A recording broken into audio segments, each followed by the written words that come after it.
home, he can hook that battery to a regular charger, not some big sync thing that they hook a golf cart to, but a regular Bubba and Scooter Walmart type charger, and it'll be ready for shrimping the next night.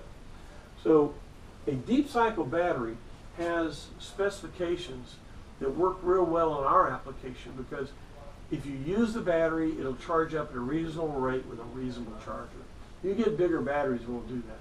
So what do you want to do with that? I like to have 2 living area batteries. That means you can party until the batteries run out, go to the other one and party the other way, right? Come back, or whatever. But what you do is you get an AB marine switch where it can hook 1 battery, 2 batteries, all batteries, or turn them off. These are 12-volt batteries. You hook them in parallel with a marine switch. Why switch? Well, again, you can cut them off. But then also, say they're both really dead. You can charge one at a time with the alternator.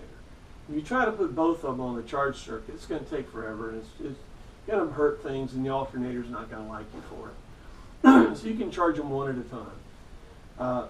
If you do need them both at the same time, you can do it.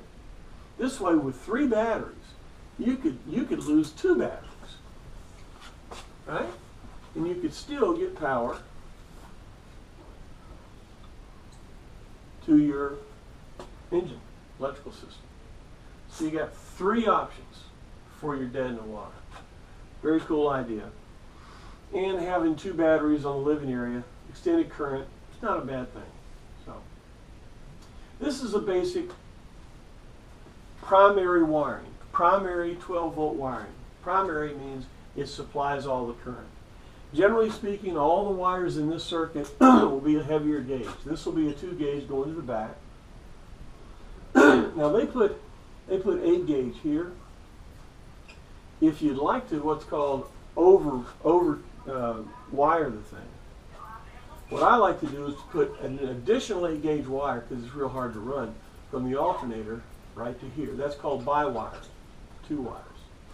Then from here, I like to get a 2 gauge wire right to there, and then a 2 gauge wire from here. That way all the current flows that it can. Okay? All of these are going to be 2 gauge, so all your primary wiring needs to be tight in 2 gauge. Here, this is all 2 gauge. This has got an 8 gauge wire running to it. You may want to update it, but that's not a big deal, because the only thing coming off of here is a 40 amp power converter. That's what they came with.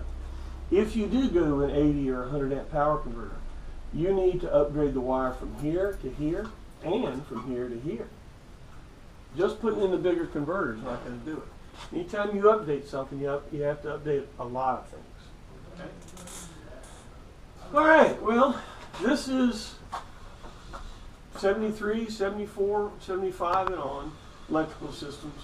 When we do work with a 73 or 74, we take out the small wires and put this in, because this is a very effective primary wiring system.